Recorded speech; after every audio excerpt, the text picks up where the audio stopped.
All right, good evening, ladies and gentlemen, and welcome to another edition of React After Raw.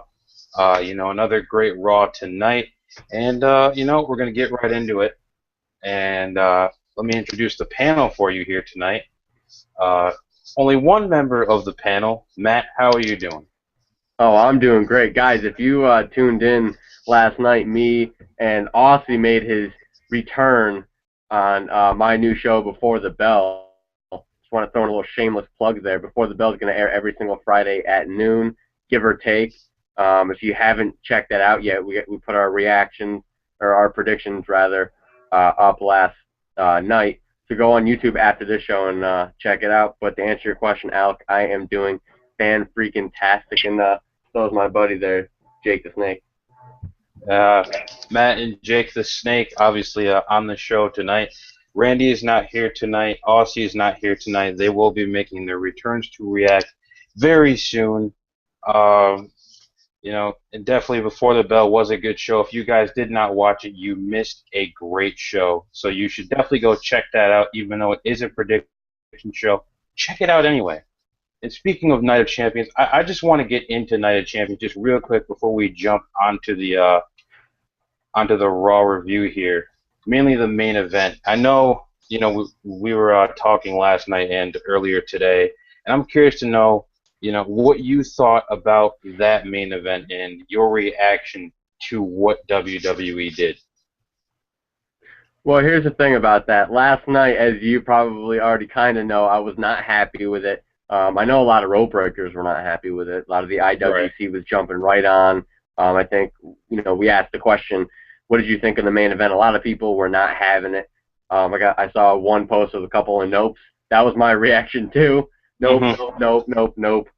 I wasn't having it. I've given it time. I've mulled it over. I've thought about it, and I actually liked it. It makes sense.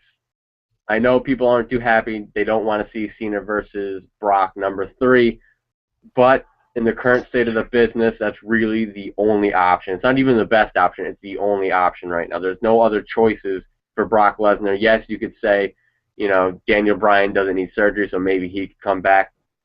Right Right. now, right now, we don't know about Daniel Bryan. We don't know about Roman Reigns. We don't know about anybody else. The only guy who's suited to face Brock legitimately would be Cena. And I didn't mind Rollins, getting thrown in there because I feel like, he was thrown kind of into the spotlight, which is something he's needed because I think, we've mentioned this before. We've talked about it. He's starting to get a little bit stale. I know you feel the briefcase is kind of holding him down. Yes. I tend to disagree, but I definitely see where you're coming from with that. I just like that he was thrown into the spotlight. I'm glad that they didn't have Ambrose run out and ruin it. The cash-in I think would have been a little too premature, so I'm happy they didn't go with that right away.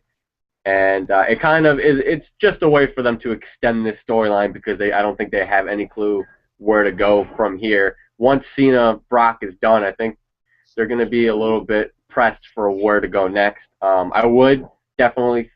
do think that the next person that Brock is going to face will be Orton. That's just my prediction. You heard it here first, folks. Orton's going to face Brock. Yep, Orton's going to face Brock Lesnar next. That's just what I think. I think it would be decent, but I didn't mind it, and it was different. I didn't see it coming. The match I thought was going pretty well as far as storytelling goes. I know a lot of people didn't even like the match, but I thought the finish was unpredictable. And I guess all things considered, it's definitely not the worst finish I've ever seen. And since I've given it time to really think about it, it really does make sense overall as far as storylines go. I definitely agree with you there. And just quickly before we jump to Raw, you were in the room with Aussie when Seth Rollins came out with the briefcase, and we all know that Aussie is the resident Seth Rollins mark. I just want to know, what was his reaction when Rollins came out and said, "I'm cashing this in"? Oh my God, guys! I wish you all were flies on the wall for that one. He was excited. The guy was on his knees. He was literally crawling across the floor going, yes, yes, Yes. He was so excited, and he actually really liked the finish, even though Seth Rollins didn't cash in. I was the one right away who said I wasn't feeling it, and normally it's usually the opposite. Usually for matches that involve Cena winning, even though it was a kind of a DQ win, it's usually him saying he doesn't like it, and me trying to be the sensible one. It wasn't that bad. This time it was the other way around. I was completely against it, and he was trying to talk me into it. I told him, give me some time. I took the time, and I'm seeing the light. I'm seeing where he's coming from now. But yeah, it was definitely it was pretty funny to witness. He got very excited, like I said, crawling across the floor. Yes, yes. Oh man, that is great. I definitely kind of had the same reaction. It was exciting to watch. Definitely glad he didn't cash in, but he definitely really thrust himself into the spotlight with that curb stomp to Brock Lesnar, and Brock sold the hell out of it. Uh, so definitely Night of Champions was, it was a pretty solid pay-per-view for the most part. And just quickly, I want to get your letter grade for Night of Champions. Ooh, that's a tough one because as we were talking about last night, they did have some decent matches, but I felt like half the show was really good and half the show was complete garbage. My three favorite matches of the night, in my opinion, the match to me, in my opinion, that I enjoyed the most was that Divas match. I really thought they did a good job, and that was actually the match I was not looking forward to. It was the match that I thought was absolutely going to suck, made no sense to me. But I thought all three girls did a beautiful job in that match. Really, showed. Nikki, I was really impressed with her because she took some really, really hard bumps in that match. That last bump she took where she went flying off the apron onto the ground. I was cringing because I'm like, damn, she earned my respect for that match. And then obviously the Intercontinental Championship match and Mark Henry versus Rusev. No, I'm just kidding about that last one. I don't think anybody was impressed by that match. And then the main event. Those are my three matches that were, to me the best. And then the rest were kind of iffy. So I got to kind of go the middle of the road and kind of give it a C plus because I didn't think it was a terrible pay-per-view. You know what? No, I'm going to give it a B because, considering that it's a fall pay-per-view and normally they kind of really go under, I thought that the way that they booked the match placement overall helped the show. It wasn't all three of the best matches were clumped together. They were spread out enough that made the whole pay-per-view bearable and made it interesting. So I'm going to give it a B. I'm going to be generous and give it a B because I didn't think it was that terrible. All right, I'm definitely going to have to agree there with a B. I think it, like you said, the match placement was booked properly, and half the matches were good, half the matches were okay, and then you have Rusev and Henry. We're not even going to talk about that. And before we jump to our Raw reaction here, Cortamos Randy 83, obviously otherwise known as Randy Hill, weighing in on Night of Champions, saying Night of Champions was awesome. I loved every minute of it. Then Randy again. The only match that didn't live up to the hype was Henry versus Rusev. WWE let USA down. Again, I agree with Matt when he said they should have done that match on Raw. Randy Hill, #RB for 4L, Rope Break for Life. Kyle Collahan weighing in. I would love to listen in, but my internet doesn't want to load the live feed. Kyle, we are sorry. We hope that the live feed does load for you and you can join us here on React. So let's jump right into Raw here. You have Dean Ambrose comes out, opens the show. Definitely wasn't expecting that. I was expecting Cena to come out and cut some bullshit promo on, I should have won, blah, blah, blah, and then, divulge into he wants a rematch at Night of Champions, everything else. But obviously, Ambrose opens Raw, great promo. I love that he did the sit-down thing in the ring. Just grabs a chair, slams it. I'm sitting down. I'm staying right here. And then Cena comes out, and they have that stare down. Definitely a lot of potential there for those two in the future should WWE decide to start some kind of feud with them. And then I liked how Ambrose, kept saying, Cena, you don't want to get on my bad side. You don't want to be that guy. I'm giving you a chance here to just walk away. And, obviously Cena never give up, never back down, never quit. But obviously Cena did well overall in that segment. And then obviously attacking the Authority, Dean Ambrose moving past Rollins and Kane and everybody else and trying to go for Triple H, and then suddenly backtracking to go back after them. Um, definitely a good moment there. So I just want to get your thoughts on that opening segment. I thought it was awesome, and I was a little distracted. Is that the great one on the wall behind you? It is the great one on the wall. It's the great It's one. the great one and the Undertaker. They are on the wall watching over the show. That is awesome. I love the opening segment. It was definitely awesome. I liked it because it shows that they have faith in Dean Ambrose, which makes me, who's a huge Dean Ambrose mark, Right. really, really happy to see that. That the fact that they trusted him to open the show. Obviously, Cena came later, but I thought he did a hell of a job. Every time he grabs the mic, it's magical. But I really enjoyed, and you hit on this a minute ago.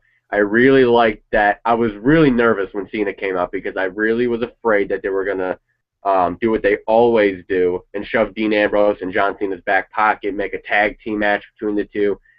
They always seem to go down that pattern when they're trying to put a guy over that's a babyface. They team him up with John Cena immediately and make everybody know that they're buddy and best friends. And I was so worried that they were going to do that with Dean Ambrose because that goes against his character completely. He's crazy. Absolutely. He doesn't have any friends. He's a loner. But luckily, like you pointed out, he said, don't make me not like you. And I thought that was perfect the way that they went about doing that. Kept Dean Ambrose almost separate from Cena. They're both going towards the same thing, but they both are kind of butting heads at the same time. Cena coming out, cutting a cheesy promo. I should have beat Lesnar. Like, vote for me. It was just, cheesy Cena promo. Following up Ambrose is kind of hard to cut. The cheesy ass kicking in the bank contract, whatever the hell it was. Yep. That was typical John Cena. But I really liked the opening segment. And then you had the Authority coming out with. I thought the camera angle on that was perfect. Mm-hmm. Having the Authority come out first and then kind of following behind, was Rollins. And I pointed out to you, I thought it was just kind of funny, that Ambrose gets out of the ring and runs. Cena runs right into Kane, into Kane, Orton, and Rollins. And for some reason, Ambrose just runs right past the three of them, like almost towards Triple H, and then stops. And it was almost like, whoops, I ran a little too far. He was going to pay his cab fare. Yeah, he was going to pay his cab fare. And then he turned back around. I was like, oh, you kind of missed your mark there, Dean. But he jumped back into it. I liked that they went backstage. I thought that was, as soon as I saw them going into the parking lot, that's been a huge gripe of mine is they don't do that anymore. You get three, you either get in Triple H's office, in an interview, set up interview area with Renee Young, Byron Saxton, whatever, or ringside. You don't really get any more than that. And I don't even count the locker room as different than Triple H's office because it's pretty much the same setup. You don't get backstage. You don't get outside. You don't get, in the parking lot. We finally got that tonight, and it was the opening segment, which really elevated it for me. And I love that Dean Ambrose jumped in the back of a car. I feel like that wasn't even scripted. Like, they didn't even tell him to do that. He just did it. Because, then they drove away, and he, rolled out of the car, and I'm like, oh, shit, he's going to get some road rash. The segment, did a really great job at telling a story, kept me interested, got me excited, where are they going to go with this? I'm just a little bit confused on where they're going with Cena, Rollins, now that he's got, Brock Lesnar at Hell in a Cell. Are they going to work in a briefcase cash-in on Cena, now that they have this kind of relationship growing between the two? That's my only question. It's what's going on with Cena. But the segment really, really did a great job to further the Night of Champions storyline and a great way to open Raw. Definitely agree. It's going to be interesting to see what does happen at Hell in a Cell because you do have, you have a bunch of feuds going on now. You have Seth Rollins and Dean Ambrose continuing their feud. You still have Brock Lesnar and John Cena because, well, they're the only two big top draws in the company right now. I mean, you could say Randy Orton, but he's not in the title picture. So, but you said he could be, and that is a big possibility. And then obviously then there's some tension brewing between John Cena and Seth Rollins, which I believe, if I read correctly, is starting to take place at live events. So we could see that happen on TV and at pay-per-views in the near future. And then maybe somewhere down the line, there could be Dean Ambrose and John Cena. So there's a lot going on, a lot being built towards. It's definitely going to be interesting to see what happens moving forward with all those feuds and all those people. And then after that opening segment, we come back to Raw, and there's Dolph versus The Miz. We both were in agreement, as we were talking during the show, that this shouldn't have happened. This rematch should not have happened on Raw. And you mentioned to me that, let's just play a hot potato with our mid-card titles. And I have to agree with you there. I don't think it's right, especially when now you have the one big main championship, and the Intercontinental is kind of your next biggest championship. But even though it is in the spotlight, it's not being built back to that prestige that it should be. And then after that, you have the United States Championship, which is just a fucking giant belt buckle at this point, and the tag team titles. But like we agreed on, it shouldn't have happened on Raw. I mean, Dolph obviously picked up the win, regained the title, but I think it should happen at Hell in a Cell.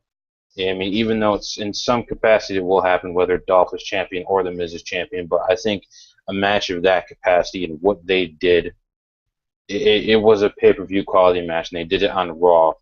And I just don't agree with it being on Raw at all. It's like it should have been at the pay-per-view. What do you think about that?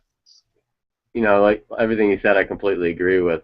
Yeah, I said it does feel like they're playing hot potato with the mid-card titles, and I meant the Divas title as well, because last night in Night of Champions, with AJ winning the title after she literally just had it maybe a month ago, and this has been like her second or third title reign within 3 months.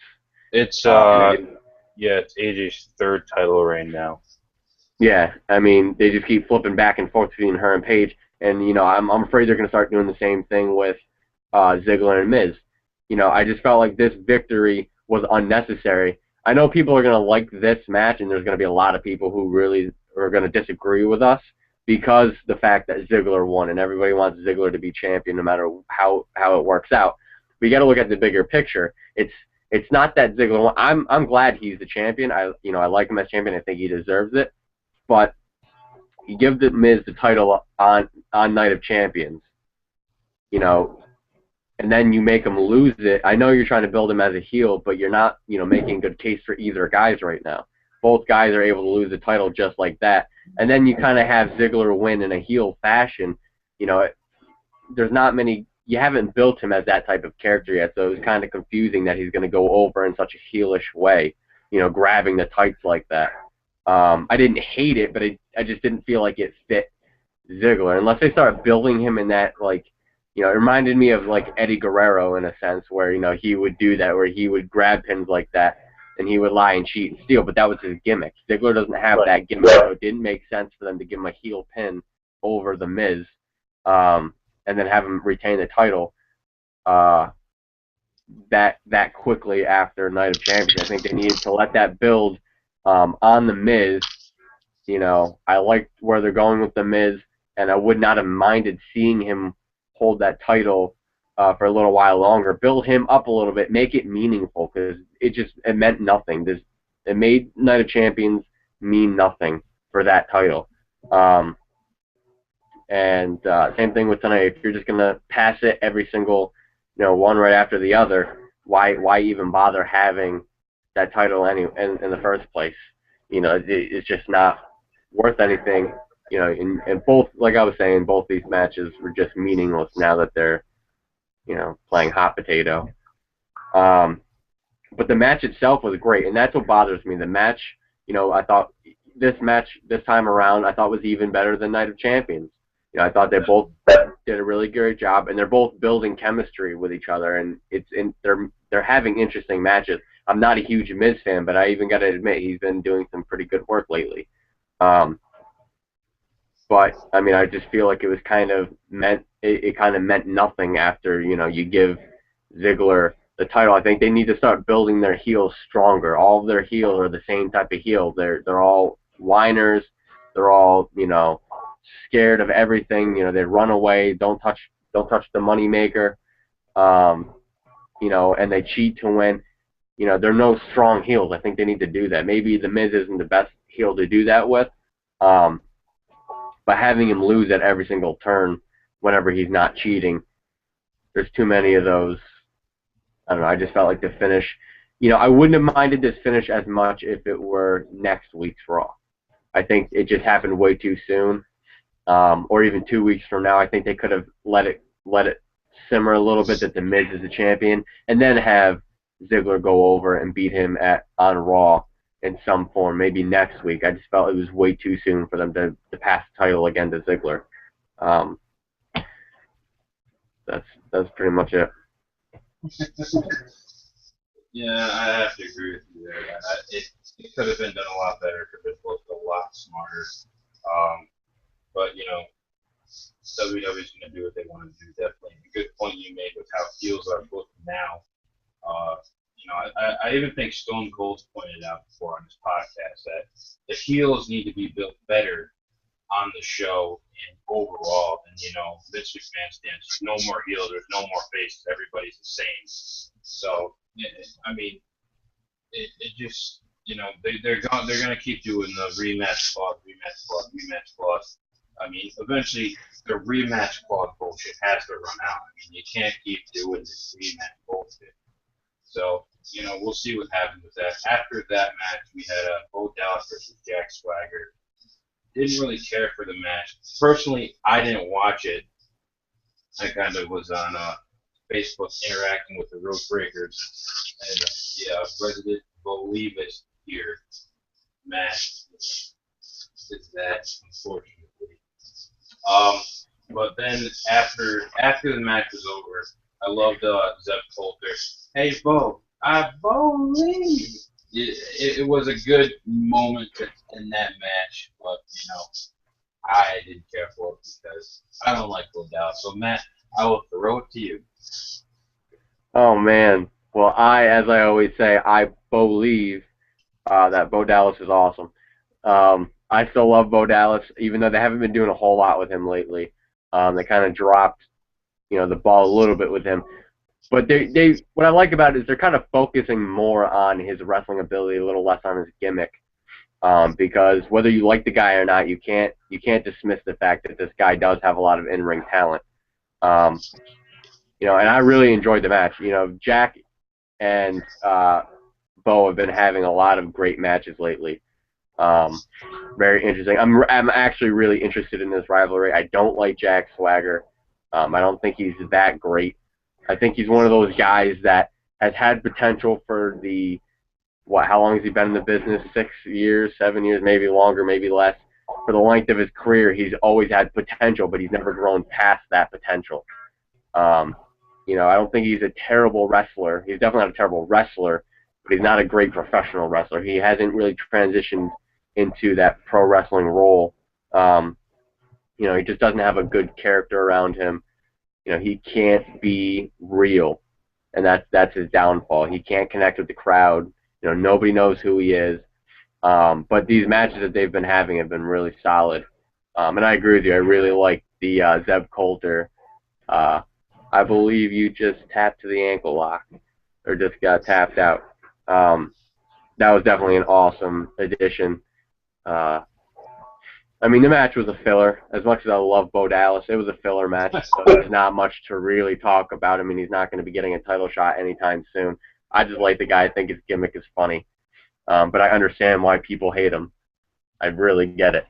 So if you don't like him, it's all right. I forgive you. You just have to learn to believe.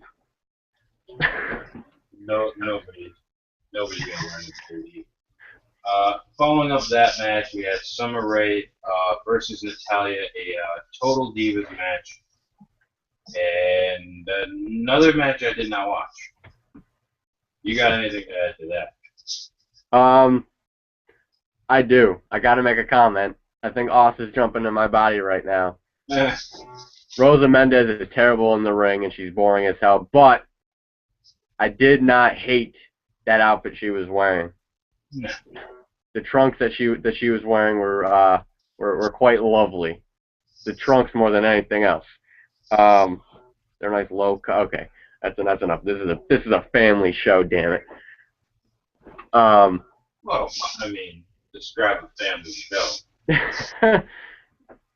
Layla looking good. Natalya looking good. Summer Rae looking like a twig. I think that's one of the only things me and Oz ever agree on is that, well, that and we all hate Sheamus, and Sheamus sucks. That's another thing we agree on. But is that I don't find Summer Rae that attractive either. I know a lot of guys are like in love with her. No. I find, Natalya, Layla, Paige, I guess, but she's even kind of not twiggish, but she's kind of skinny too. No offense. I don't need Alex. I'm looking at you. I'm like, oh shit, that's Alex girl. He's like, yo, you're dissing my girl. I'm alright. About to get a knock on my door. Alex is gonna disappear. Get a knock on my door. Yeah. But the match itself, it was stupid. It was to promote Total Divas. I don't care about Total Divas, so therefore I don't care about the match. I mean, there was a lot of really shitty mistakes. It just looked terrible. Rosa is just there to be there. Layla is just there to be there, even though she should be the one wrestling. Summer Rae is terrible on the mic. She's not believable at all. It was just a terrible, terrible, terrible, terrible, terrible, terrible match. I don't think I could say terrible enough. Terrible. All right, let's move on. Let's move on from this hellhole. Terrible. Then following that match, we jumped into the second hour Raw. The second hour opened with Dean Ambrose versus Kane, and Dean Ambrose's return match since being taken out with concrete blocks. Not a bad match, honestly. I mean, someone commented on our Facebook saying Kane isn't so great anymore. I mean, we obviously agree with that statement. We've all said on more than one occasion that Kane isn't the wrestler he used to be, but it still wasn't a bad match. Kane did better going over the top rope this week than he did last week, and it was it was okay. I can't say it was good. I can't say it was bad. It was an okay match. What are your thoughts? I can go along with that. I thought it was a little bit better than okay, but I think I'm hearing that noise that we've been talking about. I don't know where it's coming from. It's like I don't even know how to explain it, but I think I'm finally hearing this noise that everybody keeps talking about, and I don't know where the hell it's coming from. It's like breathing or something like that, like wind. I don't know if you can hear it. If you guys are watching, you can hear that, but it's loud and in my ear. It's like talking. I don't know. That's freaking weird. We got ghosts. It's the ghost of Macho Man Randy Savage. Ghost on the show. Yeah. But I think it was better than good. I don't think it was great. I think it was better than okay. I thought it was good. I agree with whichever rope breaker said Kane is not good anymore. He definitely is not good anymore. But I thought this is one of the better matches that Kane has had, and it's got a lot to do with the fact that his style, Dean Ambrose has more of a wild style, but he's a lot more of a methodical wrestler. So he's slower. He's not as fast-paced and athletic as other guys. So Kane can keep up with him better. And it's funny. I was smiling. I was laughing a little bit when you mentioned the over the rope, because as soon as he went over, that's the first thing I thought of. I'm like, nope. I hope I look like that one. He did a much better job. He definitely did. That's literally the first thing I thought of when I saw him going over that rope. He did a much smoother job. I thought it boded well for Dean Ambrose going over on Kane. There was that chemistry from, Kane helped orchestrate taking him out. But at the end of the day, Kane is literally just there. There's no point to him anymore. There's no reason to have him. They kind of just throw him in there as like a lackey. It's just kind of getting sad, and it's starting to tarnish his whole career. Like you almost forget that was the same guy. When you watch old episodes of Raw's War or any of the Attitude Era, you see that Kane and you almost forget that these two guys, the guy coming out as Corporate Kane wearing the suit, is the same freaking guy. And it's quite sad. But the match was a little bit better than okay. Not great, not pay-per-view worthy, but for a Monday Night Raw, it was entertaining. It was entertaining. Dean Ambrose made it entertaining, and I thought they did a pretty decent job. I did like, I got to throw this in there, I did like that Seth Rollins interrupted the match right as, he was about to go for the pin, opposed to in the middle of the match. Mm-hmm. I did like that because the match was he hits his finisher, you knew the match was over, and then Seth Rollins jumps in. It wasn't one of those, are you shitting me? I kind of wanted to see this match. It was already pretty much over to begin with. I didn't want to see any more of the match. So this was the perfect opportunity, the perfect timing, for that to happen. I really enjoyed that. They did a good job with that at least. But I thought the match, did its job. It's a mid-card match, nothing huge. I mean, even though people argue Dean Ambrose should be main event, I'm not going to get into that because that's a long debate. That is a very long debate, and we don't got the time. It's a debate for before the bell. That is a debate absolutely before the bell. I might even throw that topic on this week's episode. Maybe that'll be on the second episode of Before the Bell. But following that match, they gave the update on Roman Reigns. Roman out after getting emergency hernia surgery. It's an unfortunate hernia. There's no joke. Plenty of wrestlers and athletes get them. Sometimes these guys work through them and they just keep going and going and going. Eventually, they get too much, and you get what happens to Roman Reigns. And now they're saying Roman Reigns will be out for several months. It's just WWE typically. Oh well, we're gonna work it. We're really gonna work it. We're really gonna exaggerate it like they do with every injury that happens to a lot of their superstars. Obviously we hope that Roman gets well soon. But on top of that, we hope that during this time he works on those mic skills, and maybe WWE will give him a new theme or some new gear or something. Really reinvent the character of Roman Reigns. Following that, you have Sheamus and the Usos versus Golden Stardust and Cesaro. Not a bad tag match, I know WWE's always big on, well, we don't have anything to put for this time slot, so 6-man tag match, 8-man tag match, 10-man tag match. I mean, before you know it, we're going to have, fucking 14-man tag matches on the goddamn show. I've always been a big fan of tag team wrestling, so this was a good match to see. Unfortunately, there's really only 2 major tag teams. I mean, you have the Usos and the Roach Brothers.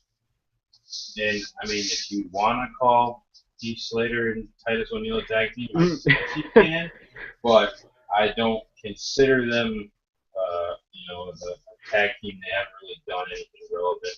We did have Ryback for a while, but Ryback is out. Right. But, I mean, it wasn't a bad match. I was thoroughly enjoyed and entertained by it.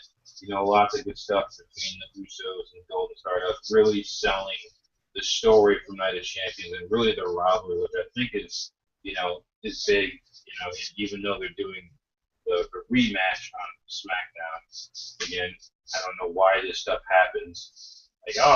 Even though SmackDown is supposedly the #1 rated show on Friday nights, somehow they need to have a tag team rematch in order to get people to watch it. Save it for the fucking pay-per-view. I mean, come on. Save it for the pay-per-view. I don't get it. But, and surprisingly, Sheamus and Cesaro, they have decent chemistry.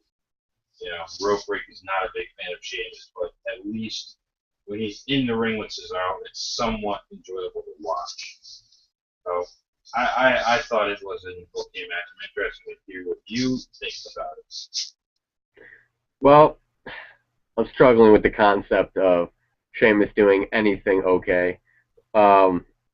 I personally don't feel like that slob had any business being anywhere near the ring tonight. That slob has no business being near any ring, in my opinion.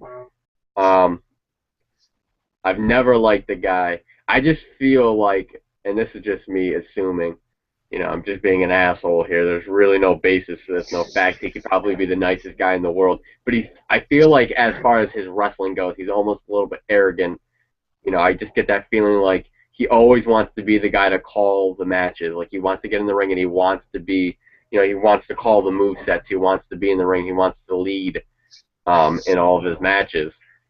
I just get that sense because every time he gets in the ring, there always seems to be miscommunication. Like he's called something when somebody else already called something else.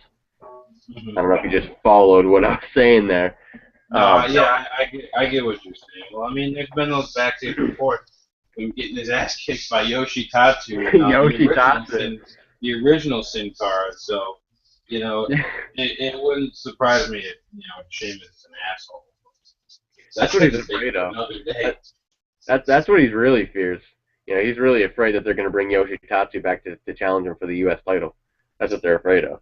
That's what he's afraid of. Yoshi will slap the shit out of him.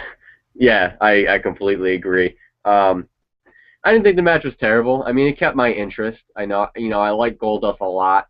I like Cody Rhodes a lot. I'm not even going to call him Stardust. Yeah. I gotta admit, I noticed, and this has probably been changed for a while, but I just noticed it now. His face paint's a little bit different. I think they might have changed it as of last night, but I didn't really notice it till tonight. It's Stardust. It's less of a giant star on his face, and it almost looks like the top part of a star, and the bottom 2 points are more like tears coming down, like black tears. Yeah. Makes it look a little bit better than what he had before. I'm loving Goldust's new face paint, a lot darker. I actually thought that last night Goldust was going to turn on Cody, seeing how dark his face paint was, and then commentary really started, talking about how different his look is now. They're obviously trying to get over Gold and Stardust as heels, but I feel like they are working towards brother versus brother. I know this has been talked about before. This is not a rumor. There's no basis behind this either. I'm just, fantasy booking. I'd love to see that. Yep. I think that, I could be wrong, but, Cody Rhodes gets the victory at Night of Champions, and then Goldust, gets, they pin Goldust tonight on Raw. I could see, Goldust constantly being the one to lose all of their matches, having Cody, and then Cody turning heel, getting on the mic and being like, I wore this clown makeup, for you. I came out here dressed like a fool, just like you've been doing for your entire career. Nobody took me seriously, just like nobody takes you seriously. You've been driving me down ever since you came back. They could work something like that into their brother versus brother. I see that happening now that Goldust is lost. But that's a topic for a different day, or maybe even before that. Wow, I keep plugging the shit out of my show. I'm telling you.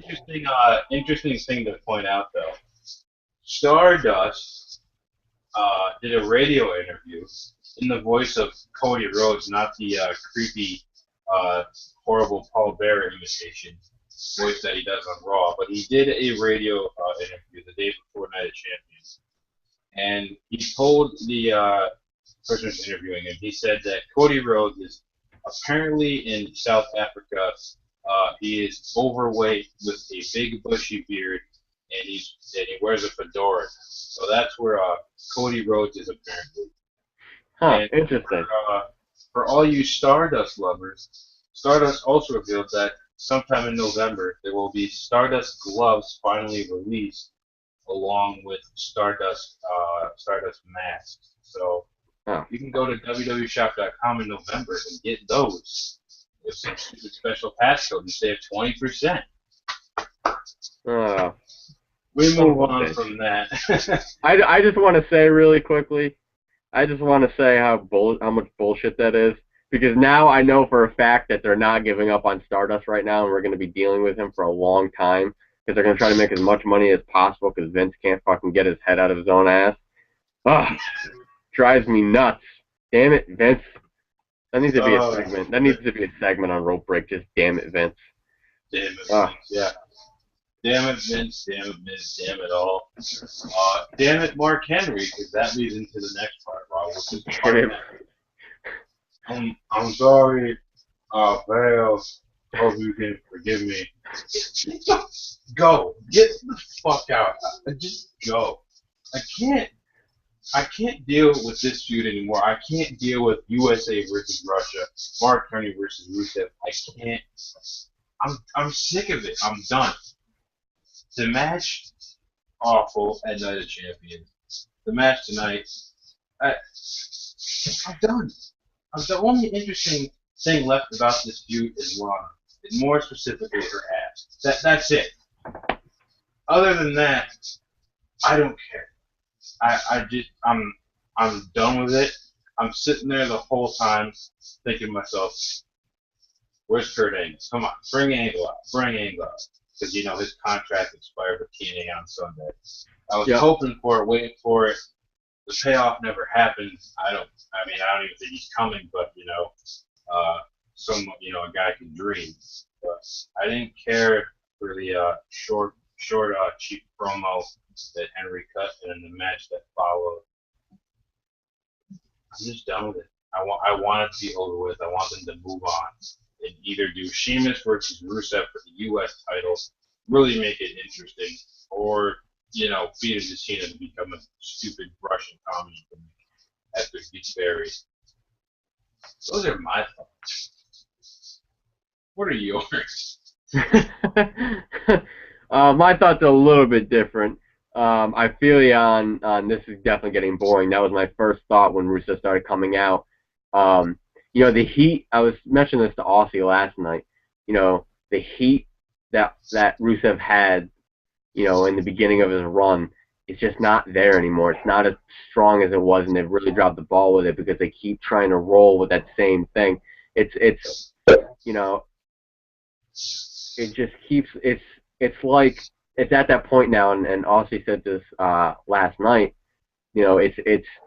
it's like a snowball, but the snow just isn't sticking anymore, and the snowball is getting smaller and smaller and smaller. It's just not appealing to me. I thought that, however, I did think that this match tonight on Raw was much, much, much better for Rusev than Night of Champions. I think Night of Champions did nothing for Rusev. The match was boring. It was sloppy. Nobody cared about it. This match wasn't much better as far as in-ring goes. I thought the storytelling was much better, and I really enjoyed the finish. I thought that Mark Henry sold it much better. I preferred Mark Henry getting passing out. For me, personally, I just felt like, Rusev was a lot more, I think he gained more by Mark Henry passing out than he did Mark Henry tapping out. I don't know why that is. I don't know why I felt that way. I felt much more like, holy shit, Rusev is the man. This guy is freaking beastly compared to last night, or last night on it was last night. I'm little mixed up. Last night's pay-per-view, I just was kind of like, I don't give a shit. I mean, I don't care that he tapped out. I don't care about this match. I don't care about Rusev. But tonight I think they did a little bit better. But you're completely right. You're on the money with they need to do something quick. I said before on React, and I'm sticking to my prediction. They are going to be dropping. They're going to be giving the U.S. title to Rusev eventually. Sheamus will drop it. He's going to beat Cesaro at the next pay-per-view, Hell in a Cell. And then I believe Survivor Series is next. Rusev will win the U.S. Championship at Survivor Series against Sheamus. That's my prediction already for Survivor Series. Look at this, guys. We are 2 months away from a pay-per-view. I'm already giving you predictions for you. You're not going to get that cage side. You're not going to get that in the bleachers. You're only going to get that kind of stuff in the ring with Rope Break. Period. And I'm going to take this moment right now to let the people know about Friends. I mention this every single React. I usually wait till the end of the show, but this shit cannot wait. It can't wait till the end of the show. I got to say it now. It's about to come out of my mouth. You ready? All right, here we go. If you have friends that don't know about rope break because you neglected to tell them, you're being neglectful and you're a terrible friend. Not only do you need to get their asses over to rope break right now, you need to tell them and show them how great this is. You know, you need to get them away from the bleachers, away from cage side. You know why? You know why? Because, yeah, all right, cage side's okay. The bleachers are all right, but you're not going to get half of that unless you are in the ring with rope break. So tell your friends, bring them over to the rope break lifestyle. Guys, this is a lifestyle. Are you kidding me? We do podcasts. We do it all. We do everything. Rope break is the place to be, and if you're not here, it's because you're a loser. And if you're not telling your friends, you're a terrible friend. I'm sorry, that could not wait until the end of the show. I need to let that out right now. I need to express that to these rope breakers. Holy shit. Hashtag losers. If you're not telling them about rope break, I'm going to channel Aussie right now. If you're not telling your friends about rope break, hashtag what a waste.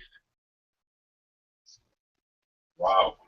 That was a heel turn. I mean, yeah, if you're not telling your friends about rope break, you're a horrible friend. Better yet, if you're not watching our shows, you're a horrible rope breaker. Yeah, I've said it. Here's my public service announcement. There's 10, 12, 15, 20 of you sometimes liking, commenting, you know, when we live tweet during Raw and pay-per-views. And then you put the shows out, and, well, it's late. I gotta go to bed. Night. And you're not watching the show. Hashtag what a waste. That's what you are. Wow. The rope break team is laying the smackest down on all the rope breakers' candy asses. We just put them all into the SmackDown hotel. Took a nice little drive. That's wow. Room 316. Woo. So you can, oh, yeah. Take a nap. So you can take a nap. Yep. If you miss rope break. CM Punk would say, Bill Brooks, whatever the fuck his name is. Exactly. If you are missing rope break react because you're taking a nap, that's fine. You can take a nap, but we're gonna set you up and we're gonna get you we're gonna set you right up into the SmackDown hotel. We're gonna get you a reservation. We're gonna get you room service, and that room service is an elbow drop courtesy of me, Alec, and Aussie. Sorry, guys. It had to happen. It had to happen. But hashtag heel turn. After that unfortunate heel turn here on React After Raw, we gotta jump back into a review. This match. I'm you know, sometimes it makes me ashamed to be a fan of WWE. Adam Rose and the Bunny versus Slater Gator.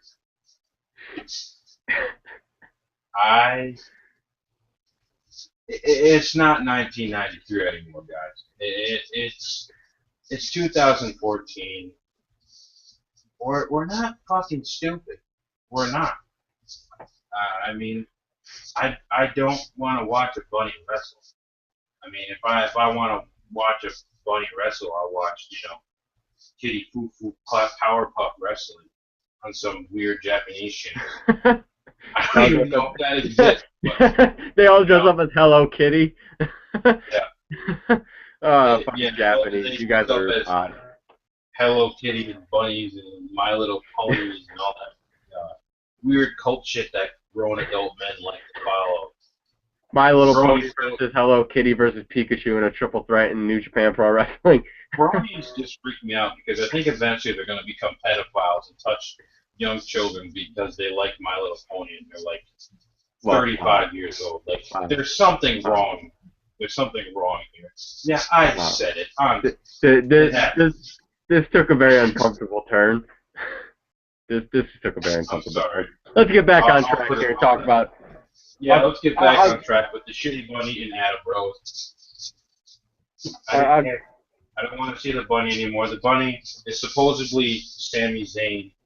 I mean, it was, you know, the past 2 weeks might have been because someone took a picture and had on, Sami Zayn's wrist tape. Definitely looked like Sami Zayn. Did some moves similar to Sami. So the bunny is supposedly Sami Zayn. Could be anybody at this point. After the WWE probably found out, and shit, we can't have Sami be the bunny. Zack Ryder, you're up. That's what gets TV time. But anyway, I'll throw it to you. I don't give a shit about this match. Honestly, I missed the match. I went to go take a piss break. I went to take a shower. I wasn't really. As soon as I saw Adam Rose and I saw the headline, Adam Rose and the Bunny are wrestling, I'm like, fuck that. I'm going to take a shower. This is nonsense. But I will have to say, this is what they're probably doing. I know, like you said, Sami Zayn is probably the Bunny right now. That's fucking weird. I hope that they don't, like, all of a sudden on Raw, he takes the hat off, and that's how they introduce him onto Raw. I'd be seriously disappointed. I'd probably fly down to WWE headquarters and punch Vince right in the nose for being a complete jackass. That's a terrible way to bring a talented guy like that into the business. I don't think they're going to do that. I think this is just a way for them to get somebody who can wrestle in the bunny costume. Let's hope that they put enough adhesive or whatever they're using to keep the head on, because that would absolutely suck for Sami Zayn if he's wrestling in that ring and all of a sudden the hat or the head rolls off unintentionally and it's Sami Zayn. Now they got to figure something out. Now he's on the main roster. But I think what they're going to do, the rumors have been talking about Darren Young coming back and being in the bunny suit eventually. And it would make sense, it would make sense, but it's still stupid. I mean, they're trying to rekindle the rivalry that nobody cared about to begin with between him and Titus O'Neil. It's like you guys dropped that rivalry so long ago. Nobody cared about it when it was happening. Nobody's going to care about it, and nobody's going to even remember it. It's going to be confusing to a lot of people. I remember it. That's just because I have a problem. I do. I just remember everything wrestling. I have a fucking problem. I need to get help. You know what I need? Therapists are so expensive. I need to find a therapist that only charges $9.99. And that's why I pay for the network. All right, that's my therapy. It's $9.99. It's what I can afford. No, but seriously though, I think they're gonna eventually have Darren Young in the bunny suit. They're gonna reveal him. They're gonna play off the fact that he's gay. He's gonna be a part of. Freaking right. Adam Rose is already kind of a feminine, a very I can't think of the word. We went here on React After Raw. Here we go. We went here. This is what I'm thinking they're gonna do. It's not what I want to see happen. I think it's a waste of talent to put him in. I'm not even a big Darren Young fan. No. But I know how they use this stuff for publicity. They have one of the first, other than now Michael Sam. He was the first openly gay male in sports, really. I'm sure there's some in like rugby and soccer. We're gonna get our UK fans on here to confirm that, because I don't watch a lot. Not that I don't watch rugby or soccer. We just don't get a lot of it over here in the US. We suck like that. But as far as American sports goes, we don't really have. We don't have. That was the first openly gay. Michael Sam was first openly gay in football. Now you got Darren Young, who was before him the first openly gay in wrestling ever. It's huge, but I don't think it needs to be the basis of a storyline. And I just feel like they're gonna reveal him. They're gonna use his. He's gonna like come out wearing rainbows and shit like that. And he's gonna be part of Adam Rose's entourage when he takes the bunny uniform off, and he's gonna feud with Titus O'Neil, and it's gonna be absolutely ridiculous, and nobody's gonna care. It's gonna be a shitty mid-card match, and nobody's gonna care about. We're gonna see Adam Rose versus Heath Slater for the WWE Championship in a year, because fucking Vince McMahon is gonna take over the company, and I've come up with a conclusion. I think I figured out what's going on with the WWE and why it's been really sucking lately. I know what's happening. It's a complete company heel turn. It's not individual. The company as a whole is turning heel, and they want people to hate them. That's what's going on. It's a company-wide heel turn. The building, the headquarters, every brick in that building is a fucking heel now. That flag that says $9.99 is a heel now. The whole company, the WWE logo, that is a heel now. The whole company is a heel. That's what they're doing. They want you to hate them. If the flag turned heel, is it now 666? It's 666. Yep. Oh man, only here on Rope Break do you get this stupid shit. But I didn't watch the match. I'm not interested in it. I don't care who the bunny is. I don't care about Darren Young returning. I don't care about the feud between Darren Young and Titus O'Neil. I think it's wasted talent. I think Titus O'Neil, we've mentioned this before, has a lot of potential. Same thing with Heath Slater. Even though I don't see Heath Slater as being a main event guy ever, I do see him in, he could be usable. They're misusing all these guys, except Adam Rose. He shouldn't be on TV at all, period. He should be, he could work for WWE. He just needs to be in, like, fucking catering or something. Not that they pay for catering anymore because of budget cuts. He'll handle the lemons. You know why they have so many fucking budget cuts? I finally figured it out. It's because at least once a month they have to replace iPads and MacBooks and iPhones because, the announcers think, well, we'll just put it here. They're not going to use the table. And oh shit, so you can go through the table and it's all fucking broken. But that's the reason. Yep. That's the reason for the budget cuts. And they got to keep. Oh, go ahead. I was gonna say, and they got to keep rolling out new Cena shirts every fucking week. Oh, keep cold, never give up. You're like an hour. You're like a year behind that fad. Nobody does that shit anymore. He comes out in his fucking red never give up shirt, and then the main event, they released a new shirt during the show. So, Cena, what is on? Cena comes out. He's got the fucking keep calm and never give up shirt on, and the stupid HOR. It looks like a fucking independent, like, backwoods printing company put that shirt out for, like, for a softball team or something. And it just looks so poorly done. And then he had on the old wristband and the headband that he uses as an armband and the old hat, and he just looked so mismatched. We're not there yet in the show. We come up on Nikki Bella next and Brie Bella. Wasn't a bad segment. I thoroughly enjoyed it. Brie's promo work is slowly but steadily getting better. In the early parts of this feud, it was atrocious, to say the least. It was really poorly acted out, but it's slowly getting better. I can't really say anything bad about Nikki's promo work. I think she does a pretty decent job. And, a lot of people, especially the Rope Breakers, really don't like Nikki and Brie feuding and all of them cutting promos, everything going on with that. And I think with the state that the Divas division is currently in, I think this is one of the best things that's ever happened to the Divas division. I mean, at some points the promos are pretty excessive, but as a feud overall, I think it works. It's not directly related to Total Divas yet. I mean, I'm sure we'll get there in the later episodes of the season, but wasn't bad. And then obviously you had Nikki versus AJ, and then Paige was ringside, looking great as always. New gear, and what pissed me off? She had on Paige gloves. Look for those in the WWE shop soon, where you can save 25% on your order with the code NEVERGIVEUP5. But it wasn't a bad match. It wasn't as good as their match at Night of Champions, but I mean there was plenty of potential. I mean I like that they're involved. I like that there's some kind of spotlight being put on the Divas Championship now. And like we mentioned earlier, with the mid-card titles, the hot potato with the Divas title, Paige, AJ. I mean, it's gotta stop. You need to choose one champion.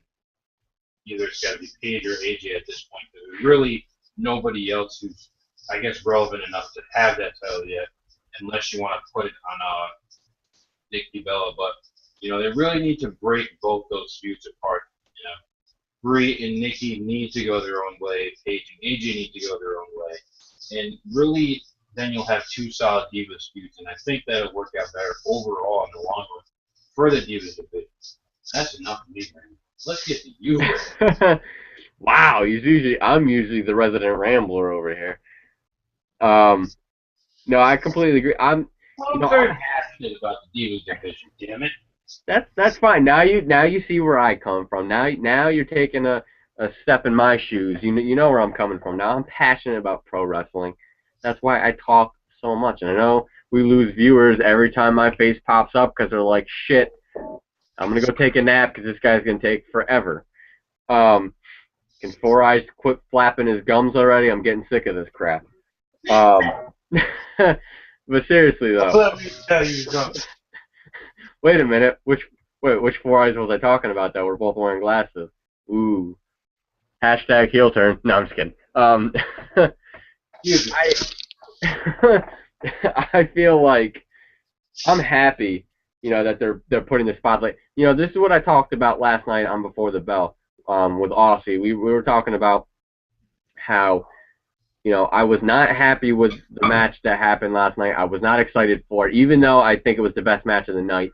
Before Night of Champions aired, I just felt like they were really overshadowing the Divas title. I felt like Brie was going to interfere. I thought it was smart that Brie didn't interfere. That was great that they did that because that would have really taken away from Paige and AJ. But I like that, they really put Nikki over without taking the emphasis off of Paige and AJ. They did a perfect job of it. I thought there was a lot of great, in-ring match calling. They did a great job at really calling the match. Whoever was leading that match did a hell of a job really making all the calls. And like I said at the beginning, not to interrupt you, but I'm going to interrupt you because my damn show. Bodies? That is my job. At one point during the match, before they did the three-person suplex, when Paige was trying to get on the top rope, you could hear her say, "Shit, it's slippery," and then you could hear them say, "Are you ready?" And then you heard the other two saying, "Yeah, yeah," and then the move happened. So there's probably definitely a lot of good, like you said, match calling in there from all three of them. So definitely better than Sheamus' match calling. Yeah, that's on point. I think anything, Mark Henry versus Rusev was more entertaining than anything Sheamus has ever fucking done in his career. Watching paint dry is more entertaining than anything Sheamus has ever done in his career. I'd rather read the phone book than watch that clown. If you haven't known, we really hate Sheamus. We're gonna get a lot of Sheamus fans writing in. You guys are jerks. They're all like 5 years old.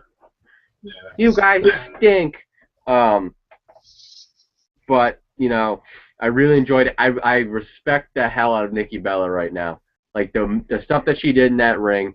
The bumps that she took. I mentioned before, earlier that bump she took, that last bump she took when she went flying off the apron right onto her back. I cringed. Right there, she earned my respect just by taking that bump. She's one of my new favorite divas right now just because she took that bump, and she did a hell of a job in that match. Really showed what she can do.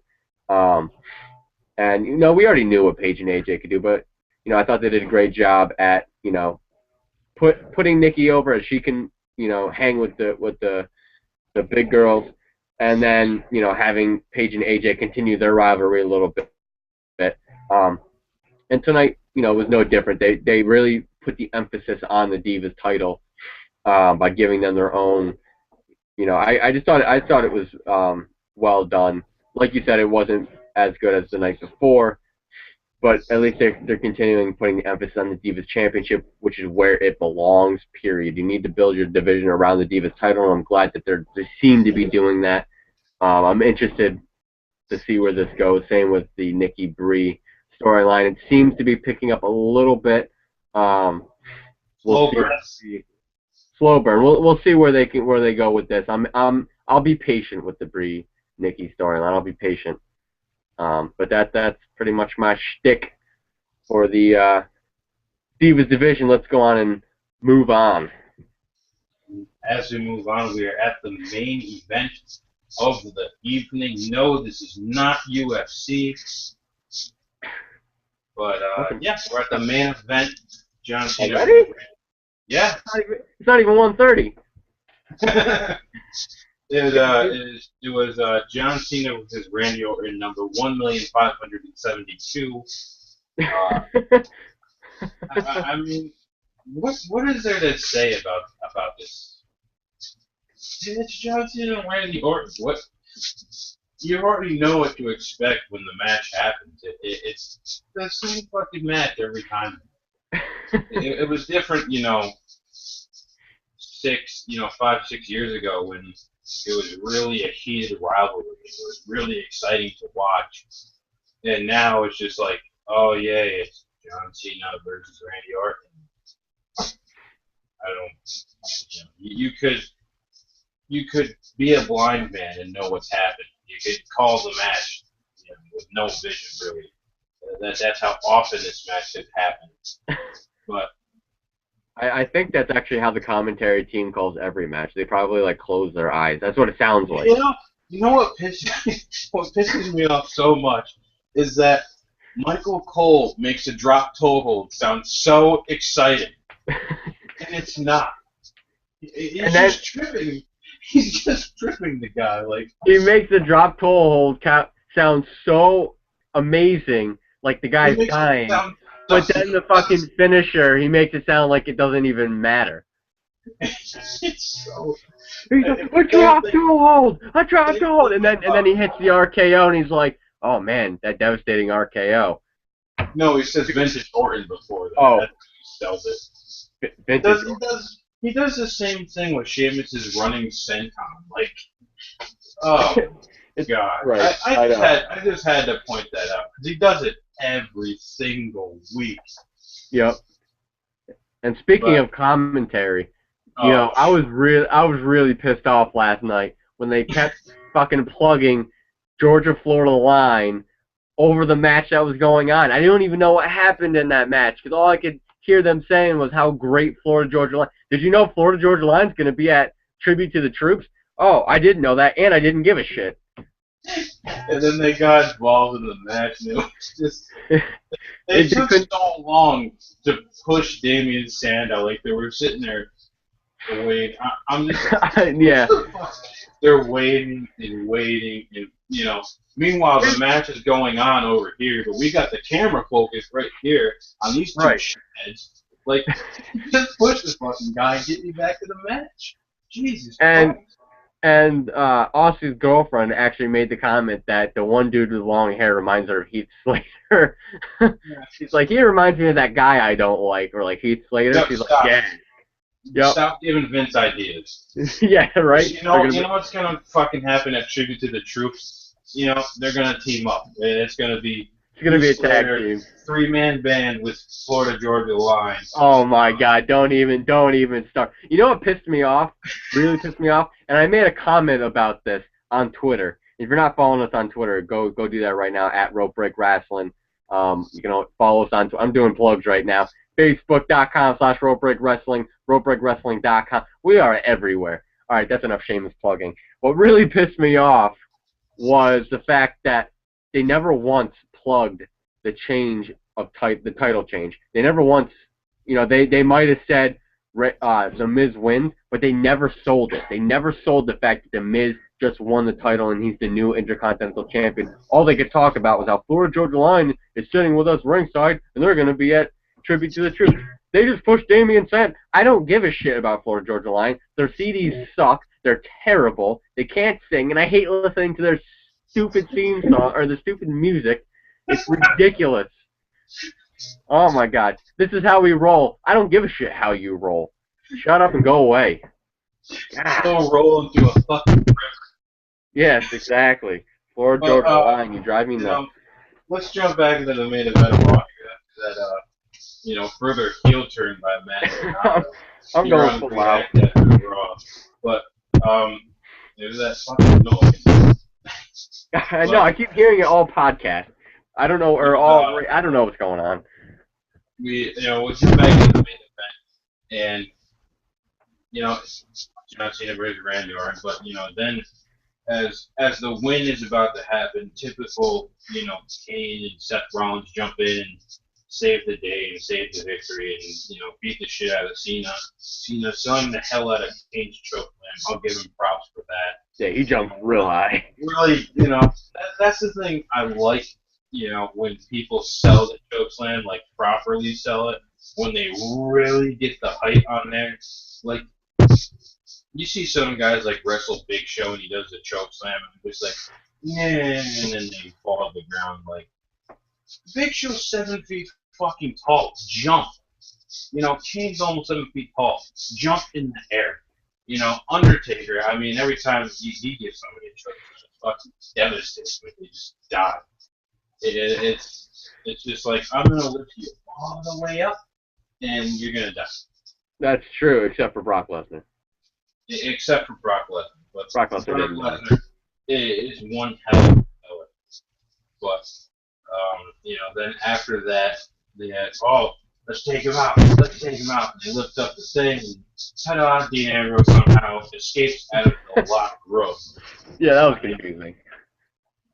I mean, I'm sure they'll either show something on SmackDown or on Raw next week, trying to figure out how he got out.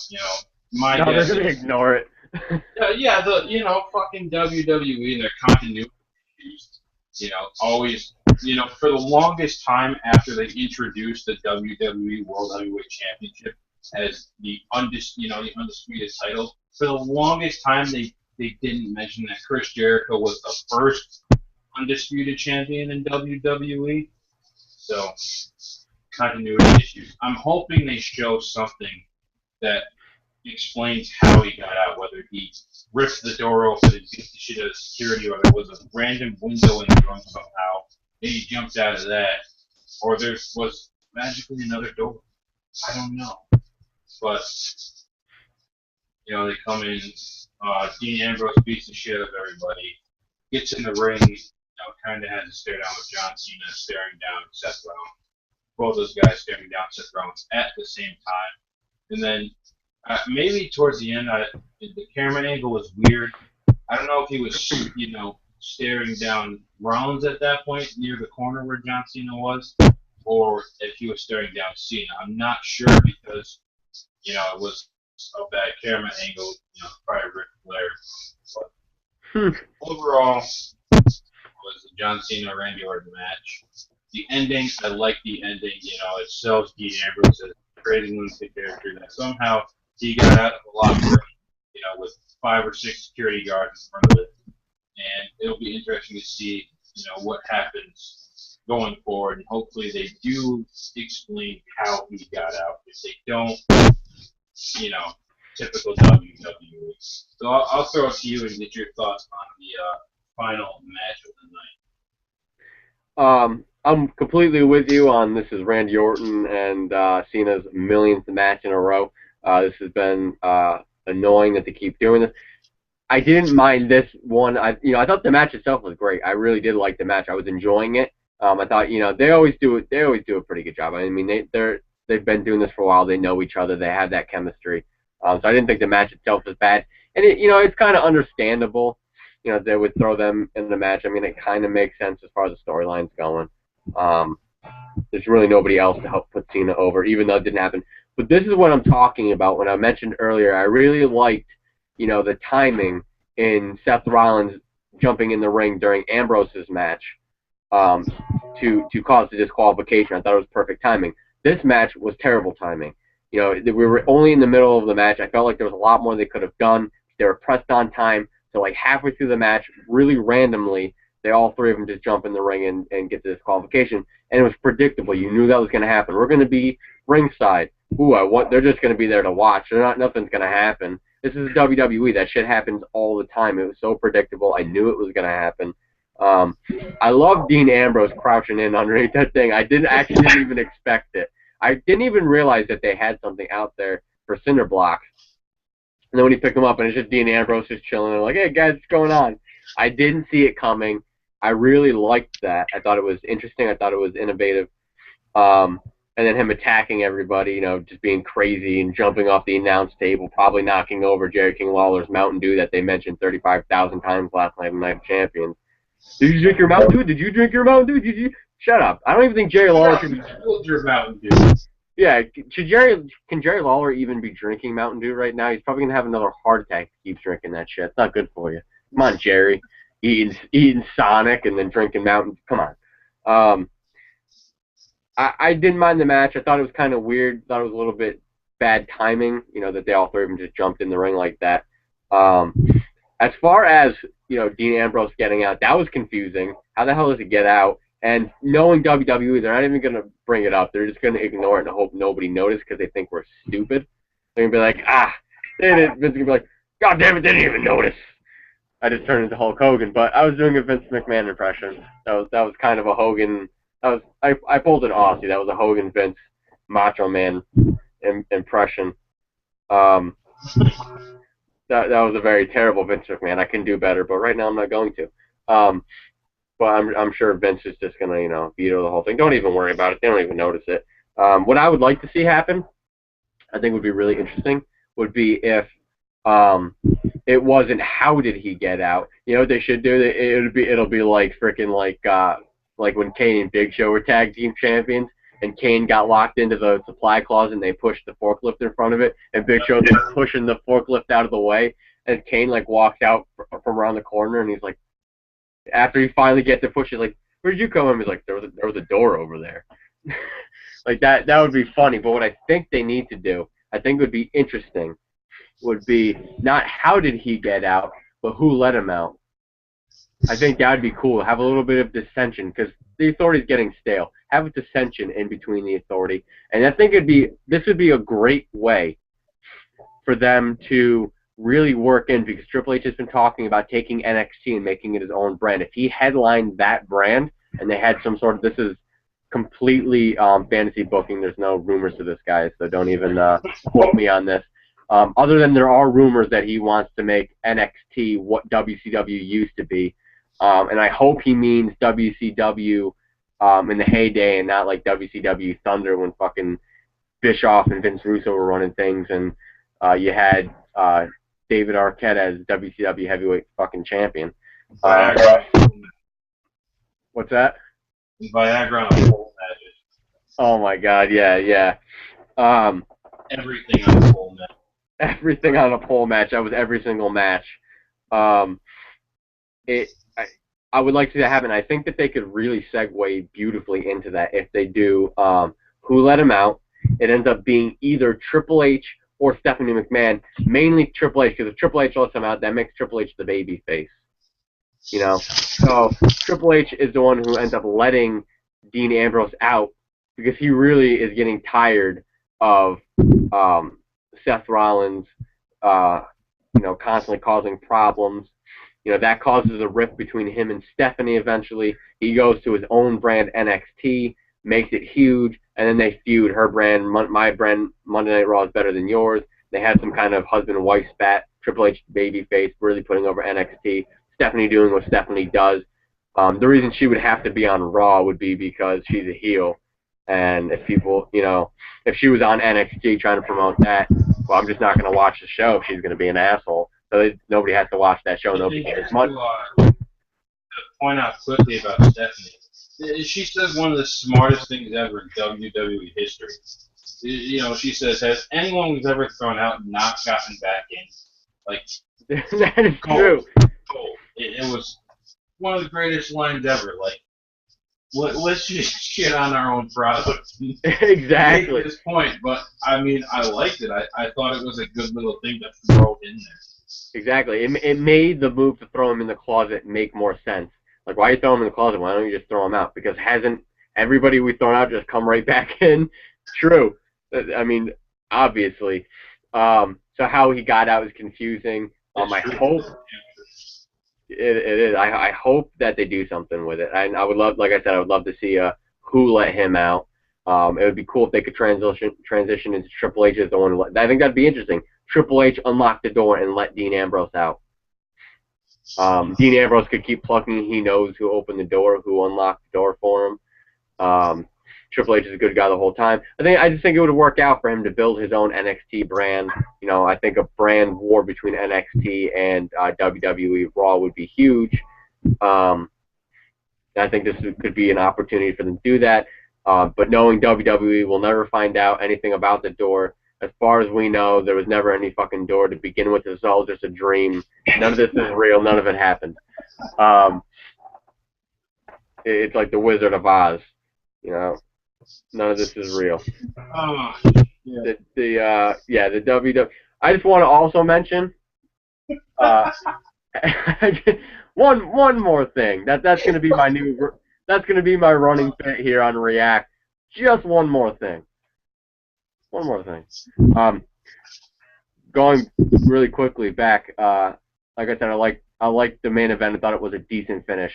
I just want to finish my thoughts on that before I transition into John Cena's T-shirt, which I wasn't finished on, but now that we're at that segment, I can talk about it. The keep calm and never give up. You know, I feel like Vince McMahon is like that typical 65-year-old guy who's out of touch with pop culture completely. Like he comes into fads like way after they're over. Like, I swear to God, like, Vince is that guy. Like, he's that old guy that's like, guess what? I just got a new BlackBerry. Like, those haven't been cool since, like, 2002. Like, come on, dude. Get with the fucking program. Like, keep calm and never give up. It's like, that hasn't been a fad for a while now. Nobody does that anymore. You're way behind. Like, they're like, we can sell this. People love this stuff. It's like, yeah, but nobody buys it anymore. You're way behind, dude. Oh, he probably still has a fucking BlackBerry, knowing Vince.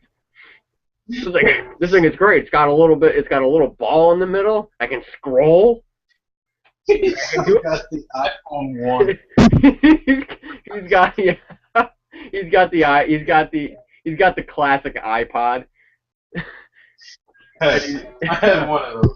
It had 160. It was my best friend. Aussie's got one still. Aussie's got one. I've hated it. I've hated Apple ever. I like the class. Aussie's got a classic, and he lost his charger for it though. A little disappointing. Yeah, Vince has still got a fucking like typewriter. he's so old school. Holy shit, Vince, you're old, dude. Oh, he's so out of touch. Oh man. He still sends letters to people via carrier pigeon. The Pony Express. He's just getting into email. Like, he's like, oh, have you seen this new thing? I can message people via this electric mail. Come on, Vince.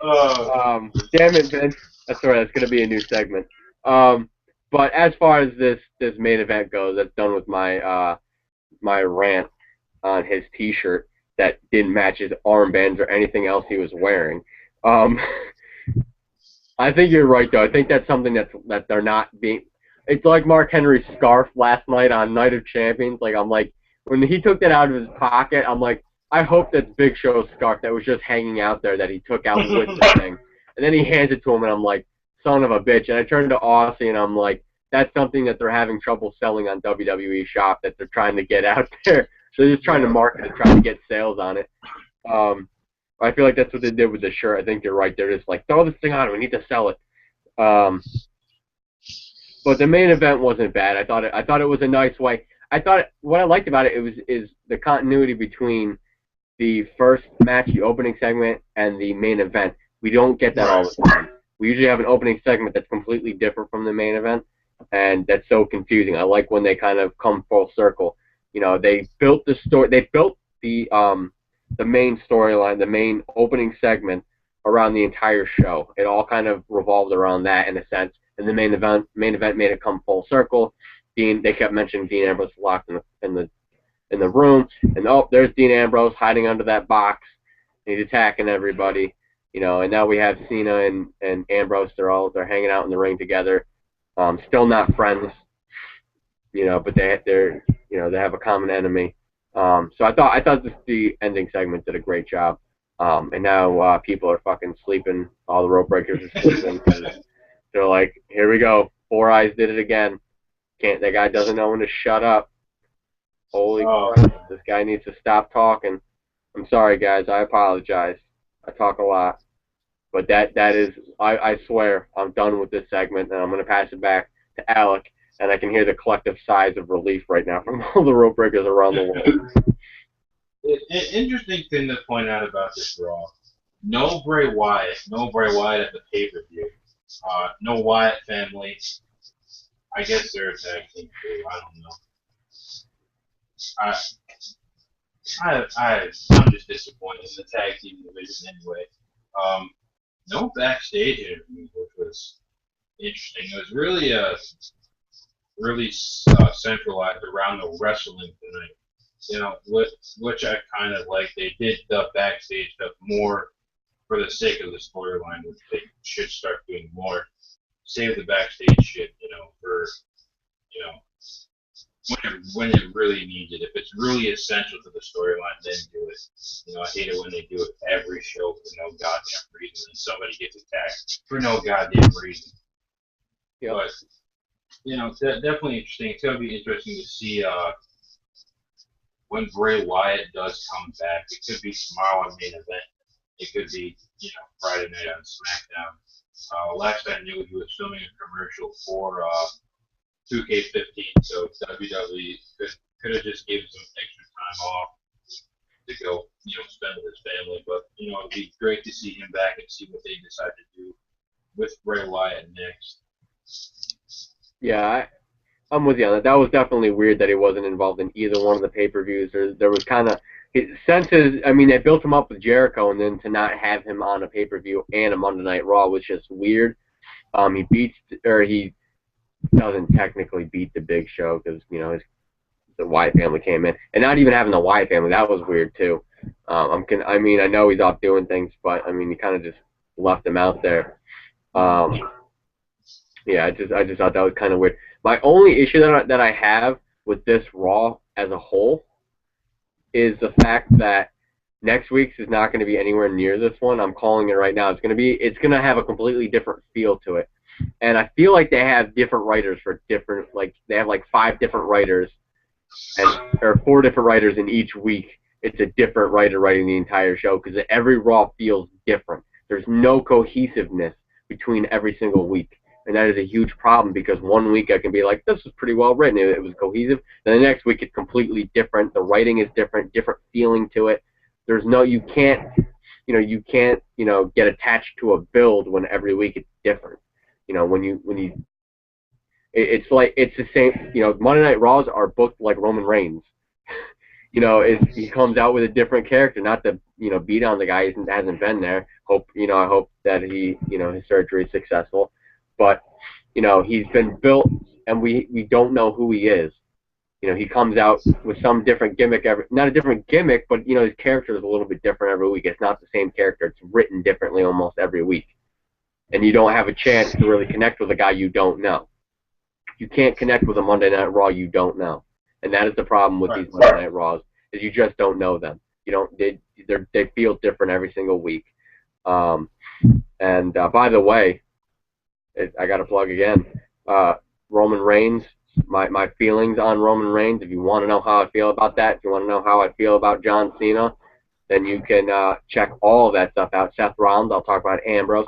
You can all check that out on the 2nd episode of Before the Bell, which is going to air Friday at noon, give or take. And if you're thinking, I got to give myself a little bit of room. I know how I am. If you're thinking to yourself right now, though, wait a minute, Before the Bell number 2, shit, what did I miss? I know you're upset right now. You missed number 1. Oh my God. Don't worry, it's going to be all right. We'll get you some help. I know a great therapist for $9.99. It's called the WWE Network. Get yourself on that. It's a great therapist. Best price anywhere. You can't beat it. But my first episode aired last night, and I actually had a very special, guest on with me. That was the one, the only Aussie. Joined me. Yes, he's still alive. He's doing well. He joined me, and if you miss him, and you probably watch it for him. I know you don't give a shit about me. But if you want to catch that when this is over, it's on YouTube tomorrow. Write it down. On a piece of paper, on some reminder in your phone. Let yourself remember to watch that on YouTube, and then get pumped up and get hyped up for this Friday before the bell's going to air the second episode. And I'm going to talk about all this stuff. And the cool thing about it, guys, is it's an audio podcast. It's not a video cast. All you have to do is throw your headphones in and listen. So if you're out and about, and you're doing housework and you need entertaining, throw on Before the Bell. If you're at work and you're stocking shelves and you're like, oh, this is dragging on, put it on, throw those headphones in, do your thing, relax, and I'll try to entertain you. If you don't enjoy my rambling on this show, then I'm going to warn you now, you're probably not going to enjoy Before the Bell, because that is all it is me rambling. But if you like what I have to say and you're interested, then and also if you watch this podcast, send me questions. You can send me questions at Rope Break Wrestling on Twitter. Make sure you follow us too. You can always reach me on Facebook at facebook.com/ropebreakwrestling, and you can also contact me on my personal Twitter at RealMazzanato. Send me questions. And if I have time in my podcast, I will gladly answer them. And watch the show and let me know what you think. I think you guys are gonna enjoy it. I know I am. I'll enjoy it. But that is my plug, my 5th, 6th, 7th plug out of the show. Nice. Slamming the show away. Definitely get the show out there. Going into double overtime. Check out Before the Bell. Like Matt said, if you have questions, send those to at Rope Break Wrestling on our Twitter page. If you have questions, or even if you just want to say, hey Matt, fuck you, I don't like you, you suck. I don't like what you have to say. Whatever, just say it. Maybe it'll make it on the show. Maybe you'll get a shout out. Sometimes we do that here on React After Raw, depending on who it is and who I have a gripe with that week. But definitely throw a reminder in your phone, whether you got Siri or Cortana, whatever, you got Vince McMahon's BlackBerry. Put a reminder, go watch Before the Bell #1, with Matt and Aussie. Definitely a good show, definitely fun to watch. Definitely second episode's going to be a lot better. Definitely going to be plenty of great rambling from the one and only Matt Donato. Resident Rambler on Rope Break. Resident Rope Break Rambler. That's my nickname. Resident Rope Break Rambler, Mr. Quit Yourself. List goes on and on. And, we are at the end of the show here. And just quickly, your letter grade for Raw.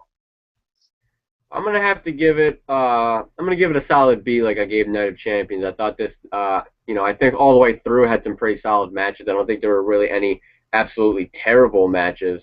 Excuse me while I itch my ear. I don't think there was any terrible matches, but I thought it did a good job at getting the point across. It built some storylines. It furthered some storylines. We saw some character development from some of the superstars. So overall, I'll give it a B. I just felt like, I think there were a few things they could have done a little bit better. I'm going to go ahead and give it a B+. I'm changing my mind right on the spot. Listen, guys, yeah, you're not going to get that in the bleachers or cage side. You're going to change my mind just like that, only on Rope Break. I'm going to give it a B+. Because I did think it was a little bit more cohesive than Night of Champions. So I'll give it a B+, a solid B+. It was definitely a good show. I didn't think it was that bad at all. All right, even though I said quickly, we get the rambling. But that's Rope Break for you. I'm going to give it a B. Solid B, hands down, that's it. Not changing it. It was a good Raw. Like we mentioned earlier, it could be different next week, but I think because they were trying to follow up Night of Champions and really keep people watching because of Monday Night Football and all the new shows that are premiering this fall, they try to do a good enough job to keep viewers interested for all 3 hours. So, that's why I'm going to give it a B. And that is the end of our Raw review. And, close it here. Even though Matt's at all night, shameless promoting here. You guys can always catch us here on React after Raw every night. Not every night. Wow. It's time for me to talk. Not every night, but Every night. What are you doing to me? I don't know. Holy shit! It's every night. I've been missing so many. Yeah, I mean we're going every day here, but yeah, no, every Monday night immediately following Raw, the panelists here, whether it's just Matt and I or the original three, the Click, Matt, Aussie and I, or whether it's Matt, Randy and I, you never know who's going to be on React after Raw. We could have the Bunny make an appearance sometime. You never know. I won't fucking be there. I will not be there if the Bunny is there. I will boycott rope. I will start my own. I will go NWO and jump ship. Start my own goddamn company and rival yours. That's what I'm about to do. Wrestling. Break rope wrestling. Well, you guys can always catch us on our Facebook, facebook.com/rolepbreakwrestling. And if you're not there, as Matt said, it's horrible. If you're not there and you're not telling your friends, you're a horrible friend and you're horrible non-rope breaker. So you should get there. You should like that page, follow us, respond to what we put out. Watch the fucking show. I'm telling you, man, you gotta watch, people. Don't just, react with us throughout the show and then just go to take a nap after. Watch. Get on here and watch. Ask your questions. You guys have been sleeping on this. Come on. Pick it up, people. Yeah, you You guys jabroni. can always catch us on Twitter, twitter.com/ropebreakwrestling. Always go there. You can always send us, what you think, what we're talking about, what we're putting out on ropebreakwrestling.com, and we're always here on YouTube with React After Raw, the Sharpshoot, which is on indefinite hiatus right now. Obviously, they're currently busy with other things. Maybe we might see a surprise episode pop up here and there, but don't expect it to be coming out on a weekly basis anytime soon. And Before the Bell, second episode premiering on Friday at noon, give or take. Watch it, don't watch it. It's up to you, but you should watch it. And when you watch it, I mean watch it, listen. Listen to it. I should say listen to it. I'm so used to watching stuff here real quick that, I forgot it's an audio cast. So listen to it, And if you're going to take your nap after SmackDown, put on Before the Bell. Yeah, I'll help you go to sleep. I'm like Tylenol PM. Like Tylenol PM. I'm like Tylenol PM. I'm like chloroform. Oh wait, that was a little weird. I'm not like Too chloroform. much might kill you. But you don't want to watch SmackDown? Listen to Before the Bell. Even though, you might listen to it after the show. I don't know. That's what I'm doing. But after listen to it, we're here for you people. We're for the fans, by the fans. This is what we do. This is what we do for you. Damn straight. But, that's enough of me rambling and calling out the Rope Breakers. Being angry. It was a good show. Good Raw. Good React after Raw. Good pay-per-view. Well, it'll be, nice to see what happens over the next 2 weeks leading up to Hell in a Cell. That is all I have to say after everyone's here at Rope Break Wrestling. Did you give your letter? Hold on a minute. Did you give your letter grade? Yeah, I said it. Listen, I want to make sure. Okay, I wanted to make sure that the rope breaks that are tuning in are getting what they came for. I didn't know if you said it. You gave it a B. Okay. I apologize for interrupting you. Please continue with taking us out of this long show. I'm trying to sign off here. And this jackass is coming back in. Did you give your letter grade? No, I didn't, even though we just did it 5 minutes. It's a B. It's a B. Oh, shit. I was just trying to make sure that the rope breakers got everything that they're paying for, which is nothing because this is free. Free. Like our giveaway. Free. Alright, that was really shameless. But, as I was saying before, for everyone here at Rope Break Wrestling, that's Matt. Randy, Aussie, not here, should be here. That's Jake the Snake. Our main I'm man. Alec. And this has been another edition of React After Raw. And good night, guys. Good night, guys. And if you're not down with that, we got 2 words for you. Rope break. Rope break.